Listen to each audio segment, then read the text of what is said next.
Welcome to the Digital Forester Podcast, where we talk to foresters about how they are using digital technologies in their day-to-day forestry work. Hey, everybody. Welcome to the Digital Forester Podcast. Today, I have a very cool guest that I'm super pumped to have a conversation with. His name is Swapan Chaudhuri with Deeplai. He's the CEO and co-founder. And Swapan, how are you doing today? Thank you, Kevin. It's great to be with you here, and I'm looking forward to have a great conversation. So let's jump into it because I'm really excited to have this conversation with you. And I think our listeners are going to be pretty pumped to learn about what you've been up to at Deeplai. And so maybe to start things off, what's your background? I know looking at your LinkedIn profile, I didn't see a bachelor's in forestry or a master's in forestry or a PhD forestry. So I was scratching my head going, there's got to be an interesting story here. Oh, well, is there one? Oh, yeah, sure. So I have a master's degree in economics, and so my entire life I was working in business for close to 20 years for large global companies. And I was running the local operations here in Poland and in Central Eastern Europe. So I think everybody can recognize the names as Xerox or Kodak or Videojet technologies. I learned a lot. Was great time, and then was one day when I said, "Okay, let's go for your own entrepreneurship. Corporate is nice, but always there is an end to everything." And what brought you to the forestry space, or maybe for Deeplai, and for our listeners, it's Deep, DEP, and then LAI. I thought it was Deeple AI, but so upon correcting me, he's like it's Deeplai. But what's the genesis story of Deeplai? Okay, we have put together the name of our entity as a deep learning with AI. So that is a Deeplai. And based on the experience I gathered during my career, I have a co-founder who is a CTO, so he has a IT education, and also many years we're working in for different companies in the IT world. And so we sat together and said, okay, we want to develop our own technology, which will enable and solve the problem of product identification uh, when we are focusing on natural products. Because I learned in my career that I know all the technologies used for product identification and the processes in all the industries, and always there is issue with natural products. You can't just print a code on a timber because of the surface and of the natural place as a forest where you harvest it. So it's a big challenge. Yeah? So how do we identify a timber log? It means, after we harvest it in the forest, and how do we have the capability to get a transparency into traceability? So we did some investigations, and we saw that it's a huge issue in the industry. And at the beginning, we believed that the computer vision, AI and ML, is really getting every quarter better and better, will enable us to build a software system capable to identify every log just by the image processing and image recognition part. And yeah, and that's why we entered the beautiful industry of forestry, and we're very happy we took that the decision.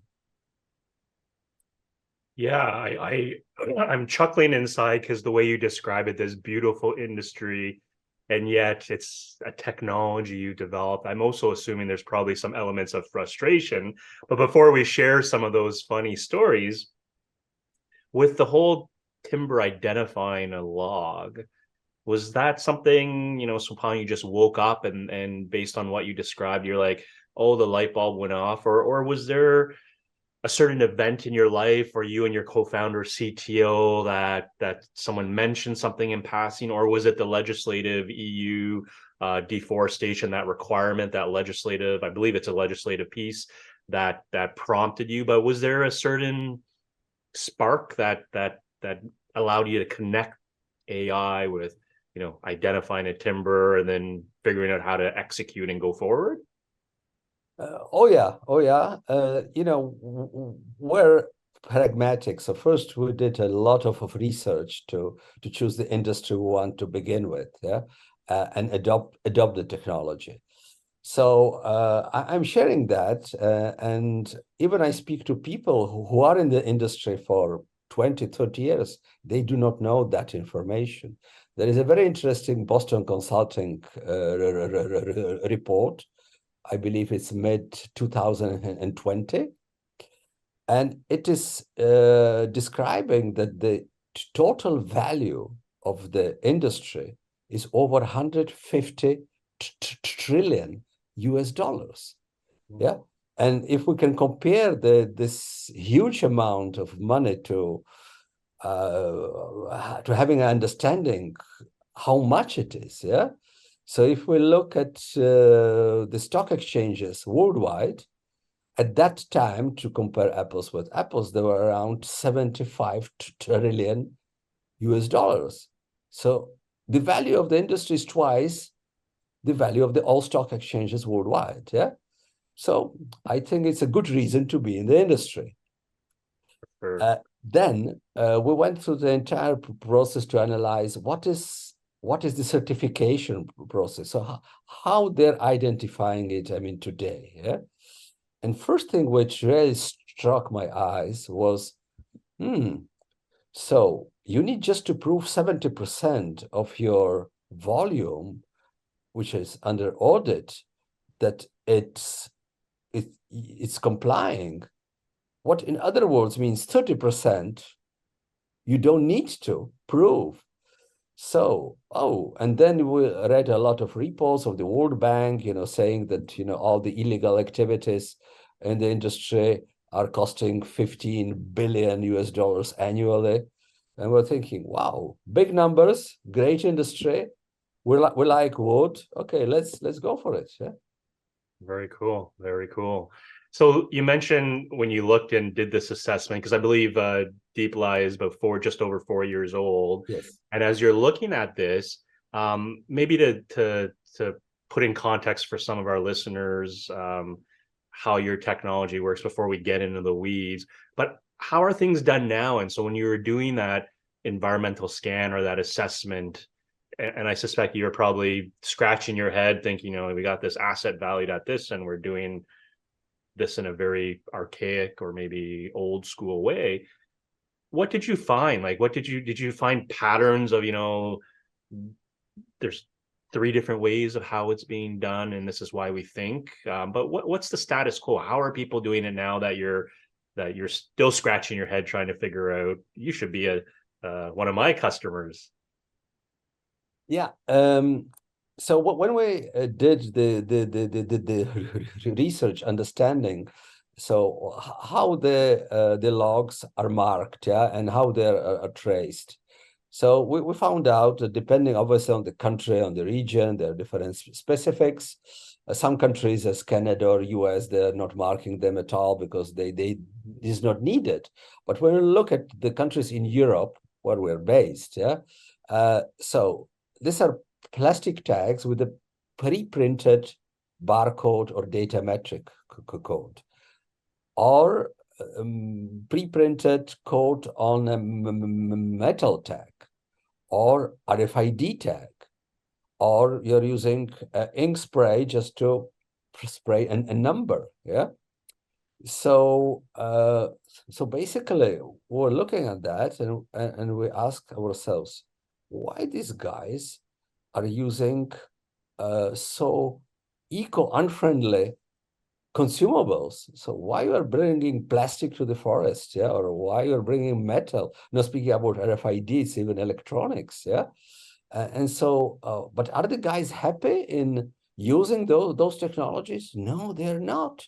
The tags are cracking, they're being lost. You never know if they were being placed at the right location, because there is no traceability. Basically, you can use it and you can apply it wherever you are. Yeah.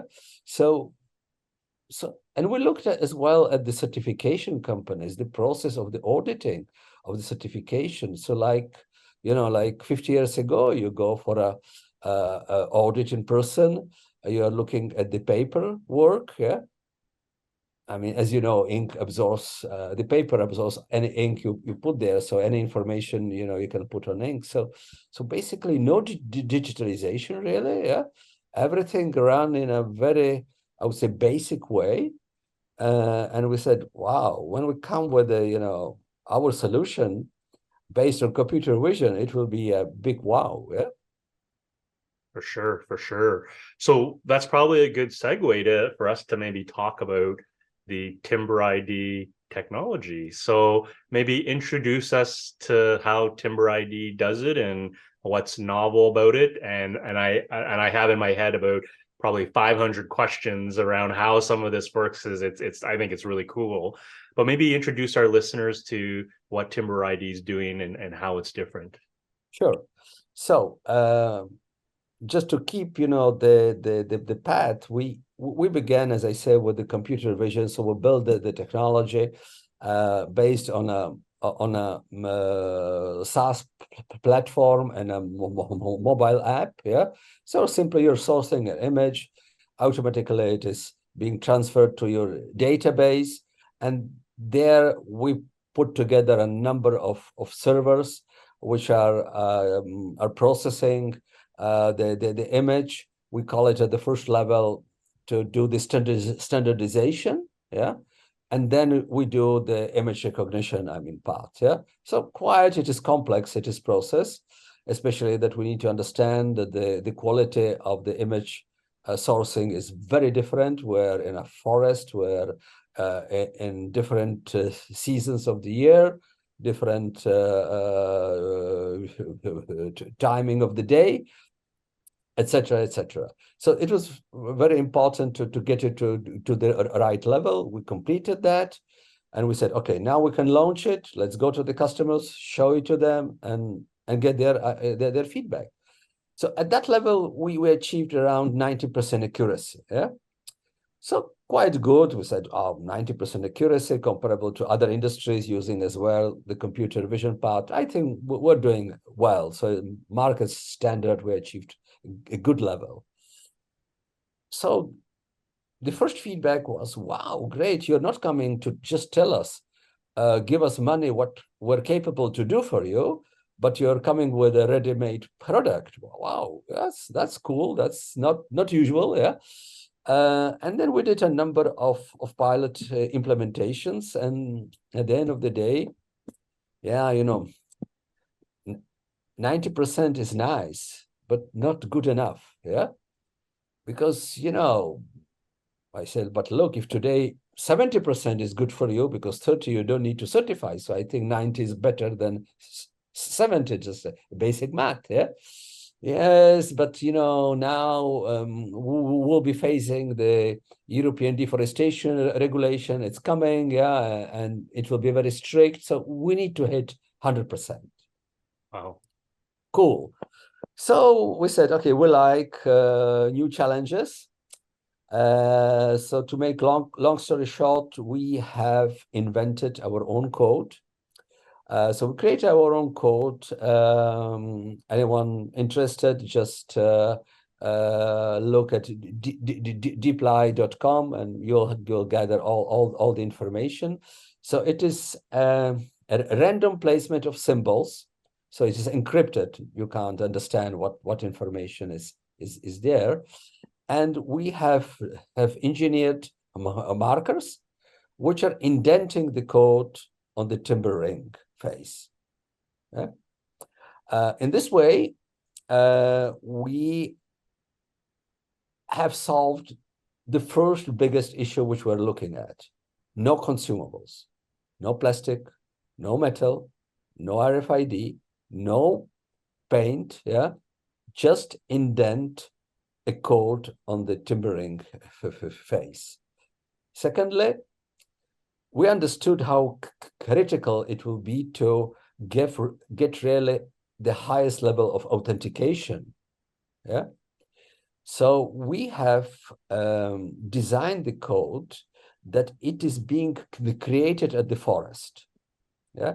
So there is an electronic device which is creating the code, and the code is created based on satellite data. So you can use it whenever you are. Even the GSM connectivity is not there. We don't need it. Yeah. You get the data. We have the exact geolocalization. We have the date. We have the timestamp. So geolocalization 2 meters. Date is date. Timestamp 1 second. Yeah. And you can add still some other information to it. Yeah. So we have engineered the first level of a marker. And we brought the entire technology, which is now at the commercial level, at Ligna show, that is an international wood machinery show in Germany, in Hanover, May this year. So TimberID is a technology which is using, first of all, the fingerprint signature of the surface. Secondly, a code. These two processes are independent. And thirdly, the combination of these two processes is really giving you the capability to achieve close to 100% accuracy level. And it is unfakeable because the code is generated at the forest and it is being applied at the moment it is created. Usually all the codes are created to a database, and you're retrieving the codes from a database and then you're applying them. Yeah. Our case is totally different. The code doesn't exist. Yeah. It exists just when you click the button to create the code. And it will be created exactly at the geolocalization you are. And as I say, timestamp until 1 second. Yeah. Why we put until 1 second? Because if we want to code logs which are on a pile and the process is automated, it will be very fast. So we need to distinguish that, geolocalization quite the same, because it's like 30 centimeters or 50 centimeters close to each other. So still we need to find how to distinguish. Yeah, that's why the timestamp is till 1 second. So this is the technology. This is the invention. There are 4 patents behind that. We're still thinking how to file additional, patents. And just to make a short summary at the end, the EU Deforestation Regulatory is in place. And for today, we're the only company who can supply a technology to match the requirements. Wow.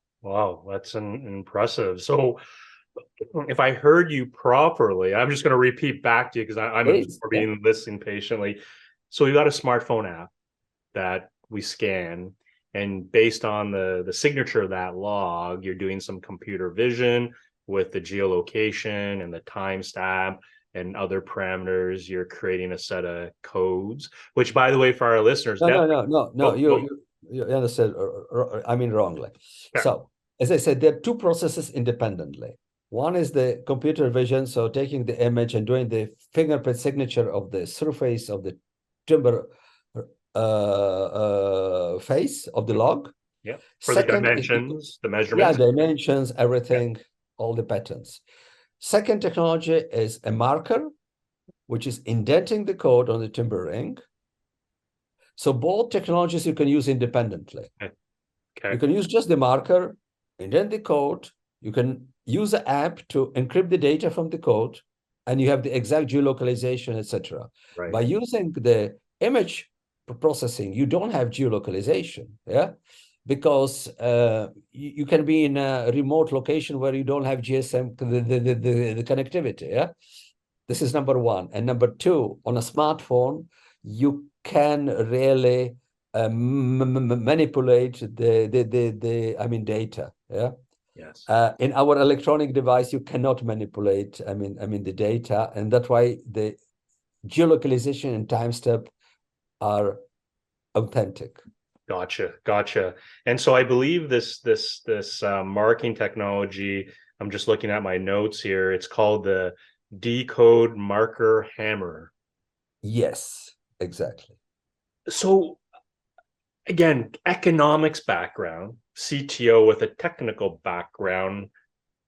This is a pretty unique invention. Like, is there another co-founder hidden away in the closet No, that's doing this? no, Like, how did no. this come together?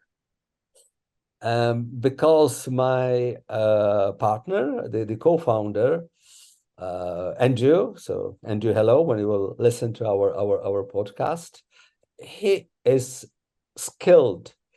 And I'm happy to share with you that he really engineered this marker, yeah, and he created the entire idea of the code generation and the symbols, how they should look like. You know, we're going through a very tough process in months until we found the right shape of the marker, yeah.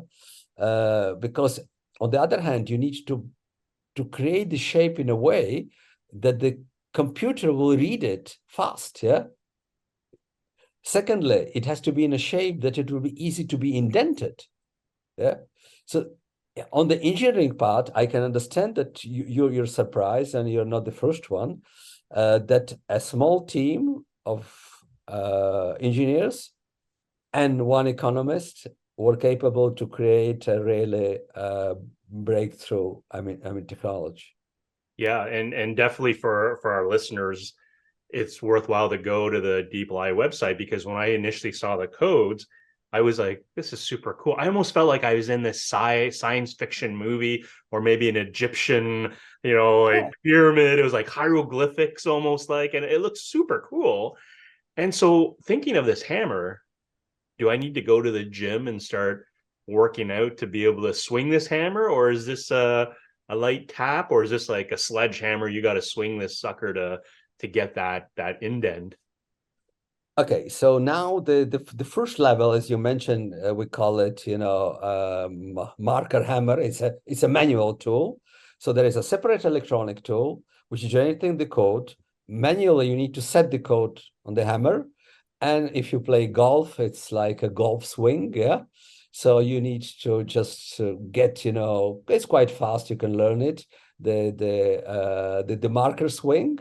And just with one swing, you're indenting the code on the timbering. But also to get everyone excited, we're launching in few weeks even. It will be an automated device. So it will generate the code automatically. It will set the code automatically in the marker. And by using electric power will indent the code on the timbering. Yeah. So if I can just give a comparison, it's like you would have equipment and you would drill a hole in your house. Yeah.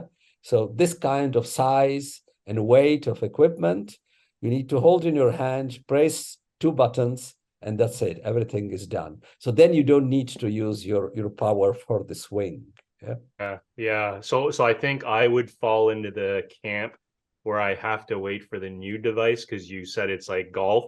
If I was swinging it, I'd probably be stamping the wrong log given my golf swing. So that's cool. So it sounds like in some of the pilots, there's some refinement, there's feedback from the users, and now you're working on that user experience, if that's the right word, of making it simpler. So absolutely very cool. So when we think about, and I can picture other foresters listening and asking questions. how fast, like given this, like way faster than traditional methods, or is it less about speed versus accuracy and uniqueness and traceability? Like, does that outweigh the speed? Like, how many logs can we stamp and scale in a given day, or what's the metric that you use to communicate the value? Okay, so just to explain why we came first with the manual hammer, yeah, because today if you are using any other tagging, you're using a hammer anyhow. You're putting a plastic tag, you're using a hammer. You're putting a metal tag, you're using a hammer. You're using RFID, you need to drill a hole and you're putting the RFID there. So it's a manual work, yeah. So at the first level, we're basically looking at it to put it as to compare it as apple to apple, yeah. There's no automation, doesn't exist. I mean today, yeah. From the customer experience with the manual unit, you can code mark around 120 logs per day. Yeah. When we look at the use case, yeah. So, if you are using a chainsaw to harvest, yeah, you are in a geographic location with slopes, etc., and you're looking at the species of a hardwood like beech or oak, yeah. The teams here in Europe, they're like 3 individuals in one team, are harvesting around 50 to 70 trees per day, yeah.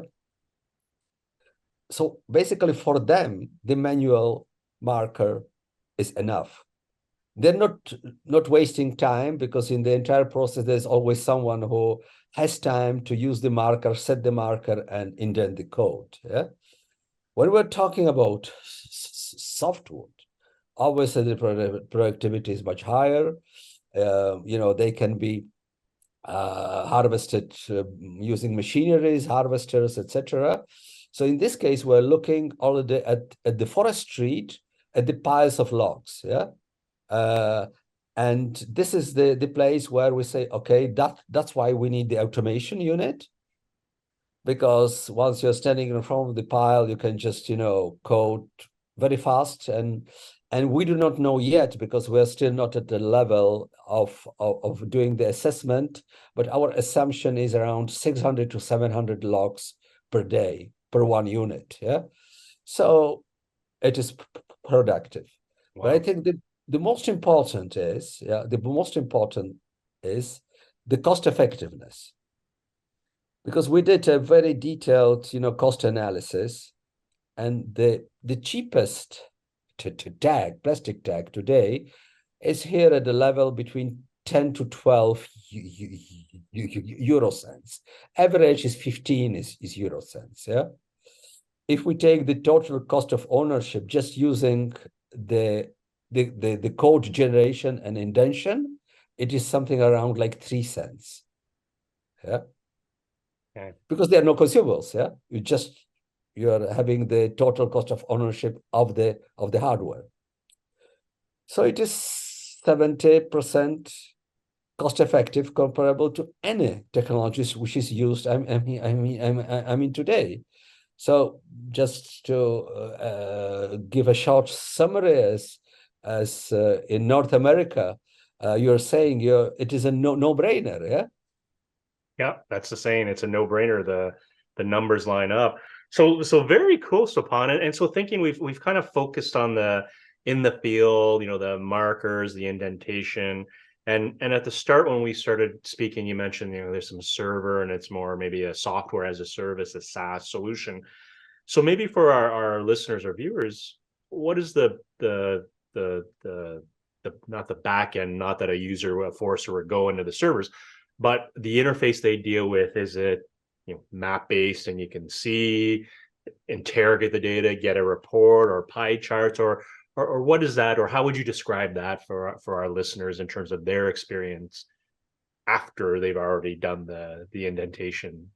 Okay, I just want to, okay, cool. I'll just come, to because I think it's important just to explain the entire process. So at the forest, you're using the marker first to indent the code, so generate indent the code. Then you're using an app, which is fully automated. You need just to position it in front of the timber ring. It is shooting the image automatically and sending it to your database in the cloud. Yeah. So these are the functions you need to do at the forest. Then, as a forest service management company or a forest owner, you sit at home in a comfortable armchair. Yeah. Open your laptop, and what can you see? You'll see a map where you will set the geolocation of your plot, which you want to view. Yeah. So automatically it will be set. Every log which is being sourced to your database will appear on your map as a dot. So you will see exactly, the productivity of the guys. You'll see, the quantities. You can simply view all what they're doing. Yeah.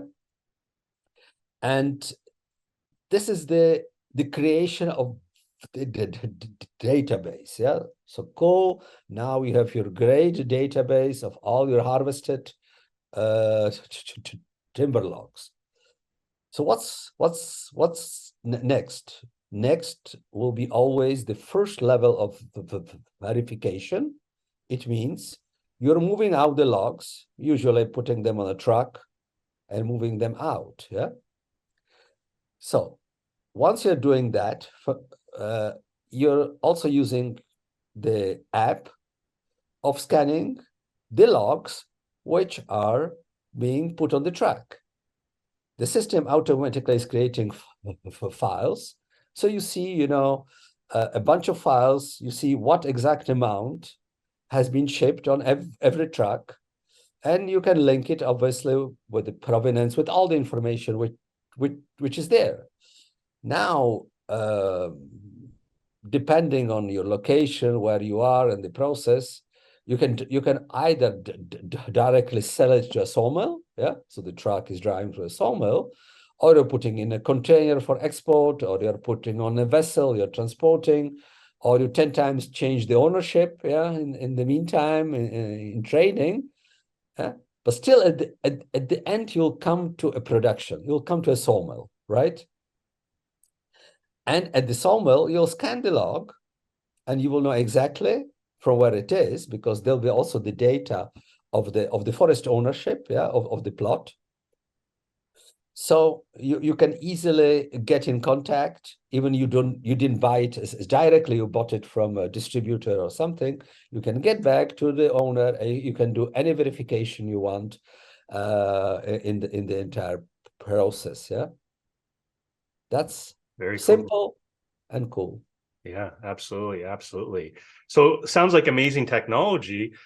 How was the adoption from the forest industry when you started rolling them out with your pilots? Because I laugh at your story where folks say the requirement's 70%, but I want 100%, and yet they don't have the capabilities to do anything right now. But I think these are foresters in general. Don't get me wrong. I love my foresters to death. But was it a smooth path in terms of getting them the market that you're targeting, the foresters using? Was it easy to convince them? And if not, were there some patterns that you saw in terms of resistance, or Swapan, this is how we've always done it, you're not a forester, you don't know what you're talking about, right? Share some stories there. Was it just smooth sailings, or was it typical of any new technology entering a new space? Okay, let me get a little bit back when we were deciding to move to this industry. Yeah, well, we also understood that the industry is traditional, it's conservative, difficult, to adopt with new technologies. Yeah, so once we were engineering our markers, yeah, we have understood that even 100 years ago, there were markers with just one number, yeah, or a letter and a number, which have been used in the industry also to indent a code, yeah, but obviously it was a static code, not a variable code. But still, yeah, we said, let's see, you know, how the market will react. And the first level of, let's say, fear, yeah, was at the level of the marker, yeah. You know, someone needs to use additional hardware at the forest, yeah. And we were so surprised in Germany when we were, you know, at the show, and we're presenting the technology and the marker, and the foresters were coming, and they could, you know, hold it in their hand, yeah, and look at it. Wow, cool, amazing. Yeah, my grandfather was doing that, and basically really no issue if we need to convince someone. Then when I was going to the locations with the pilot implementations, yeah, I've seen, obviously depending on the individual, but there were some individuals who just, you know, looked at it, okay, just explain me. It was 10 minutes and they were using it, yeah. So I was really happy to understand that on this part, there will be no issue at all. This second element where we're a little bit afraid was the app, yeah? So, you know, you need a smartphone, you need, etc. That is the reason why we have designed the app that an individual is not clicking anything there at all. He's just opening the app and clicking that he wants to image source, yeah, positioning it. There is a circle which is giving him indication red, green, yeah. So just, okay, twist here and there, and the image is shot automatically and sent automatically. If the GSM is not available, it is stored in the memory and will be sent, I mean later, yeah. So I mean, easy, yeah. At the forest, easy. Then when you look already at the, you know, web client interface for the management and the information, then there is no issue at all. I mean, everybody is using computer today and is using different kind of softwares, ERP systems, etc. So I mean, really no issue in, you know, using it. We really created it in a very friendly way, and you basically do not need to do, I mean, much. If you want to do any verification, you need to click once, yeah, and the verification is done. You want to see on a plot, you need to enter just the coordinates of the plot, yeah, and everything is really very simple, very easy in use. For sure. Definitely easy in the world of forestry is a requirement there. So thinking of Deeplai and the TimberID, like from the business model point of view, if I'm a forester interested in doing a pilot or maybe eventually becoming a full-blown customer, is it a model where forester buys the hardware?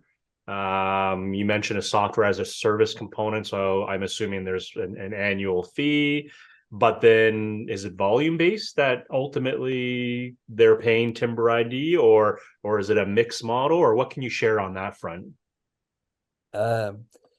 Here as well, you know, we did a number of researches, yeah, on the SaaS platforms, etc. I shared my story at the beginning. You know, my first great large global corporation, Xerox, was really based and educated me on a click charge. Yeah, if you still remember that, you know, you got a copy and you were paying per click. Yeah, so yeah, I mean, this model is great, but it is great for the vendor. Yeah, the customers don't like, and we did a number of discussions, you know, with the foresters, and we understood, okay, that's not the model they will appreciate. Yeah, so our is very simple. You have a first fee is for getting the access to the platform we need to configure, etc. You got a monthly annual fee just for using the system. So irrespective of the number of logs or just whatever it's not. We also learned, and what we're doing a real cost recharge of the cloud, because it is on AWS, yeah. And one customer can do 2 verifications, other customer can do 25 verifications, yeah. So the processing, power of the servers obviously is different. The cost is different. So everybody's paying what he's using. Yeah, it's like it would be his storage and he will use it for himself. Yeah, so depending on his process, depending how he's managing it, he can view what is the cost. Yeah, it is, Okay. from the AWS invoicing, if not all the listeners are aware. So a standard AWS invoice is around 30 pages, and you need a PhD to understand what's inside. Yeah. So don't try it if you don't need it. Don't try it. We made it simple. Obviously, these are not exact values, but approximate values close to the exact one. Every customer can view it on his web client interface, so he will know what more or less the AWS, cost recharge Right. will be there. Yeah. Right. We also did, when we saw, at the market, that a lot of apps in the industry are also based on clicks. So let's say number of measurements. Yeah. How can you charge for number of measurements? For us, it totally doesn't make sense. Our TimberID app, and here I can be very open because anybody can check it on the App Store, costs $19 per month, unlimited. You can do how many measurements you want. You can do how many image sourcing you wish. That's it. Cheap and simple. Yeah. Wow. We also have a decode reader app where you want only to encrypt the information, to read the information. This app is free of charge. You can upload it and download it, and use it. Yeah. So, for example, for any auditor, he can audit just reading the code without even anybody knowing he's doing it, wherever he is. Yeah. For free. Wow. Wow. Interesting model. I'm sure there's listeners going, I need to chat with Swapan to learn more. I'm gonna shift gears a little bit, like fascinating. And again, as I said, I had 500 questions, and obviously, I think our listeners and viewers would agree, listening to you, Swapan, that there's a lot of thought process that's being done, a lot of research, meticulous research to understand your market and who you're working with. So when we think about where TimberID is going, and are there certain technologies, like I sense you're just kind of starting, you've got a lot of other things at play thinking about this being the Digital Forester podcast. From a technology point of view, is there something in the near term, short term, or long term that gets you excited, and when you wake up you're like, oh yeah, I'm going to work, we're starting to tackle this challenge in the forestry space? Anything that pops to mind that's new that you're watching that our digital foresters should think about, or maybe can join in the excitement that you have? Oh yes, oh yes. We, in our development roadmap, there are a lot of exciting things, but I can share a few of them. Few, obviously, I can't, yeah, at this moment. But few I can share. I think I'll get even the listeners even more excited than I did till now. Yeah. Next year, we're planning to add the following functionalities in the system. First is the automation using computer